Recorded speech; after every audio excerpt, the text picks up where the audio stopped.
চলে এলাম হাসতে হাসতে আমার ভালোবাসার জায়গা এসে রসুন নিলাম, জিরে নিলাম, সর্ষে নিলাম, কাঁচা লঙ্কা নিলাম, সাথে দিলাম একটু নুন, ভালো করে বেটে নিলাম।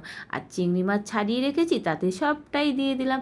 দেওয়ার পরে হলুদ দিলাম, নুন দিলাম, দিলাম সরষের তেল, দেওয়ার পরে ভালো করে মেখে নিলাম। মেখে নেওয়ার পরে আর সুন্দর একটা কালারও চলে আসবে মাখার পরে। এই দেখো বন্ধুরা কী সুন্দর কালার এসেছে। আর এইভাবে করে খাবে, চিংড়ি মাছটা খুব সুন্দর লাগে বন্ধুরা, খেতেও টেস্টি, দেখতেও সুন্দর। আর সুন্দর যদি না হয় দেখতে, তাকে খেতেও সুন্দর হয় না। এবার আমি কড়াইটা বসিয়ে দিয়েছি ওভেনে। দেওয়ার পরে কড়াইটা গরম হয়ে গেছে, এবার আমি তেলটা দিয়ে দিলাম।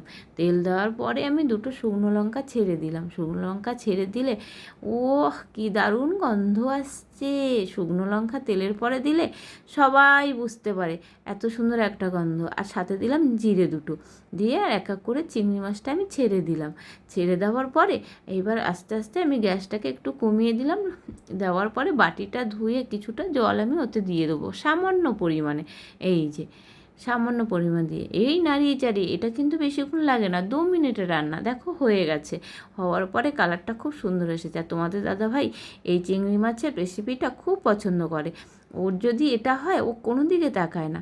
চলো বন্ধুরা এইভাবে করে খেয়ে দেখবে, ভালো লাগবে। আর আমার ভিডিওটা অনেক অনেক অনেক শেয়ার করো।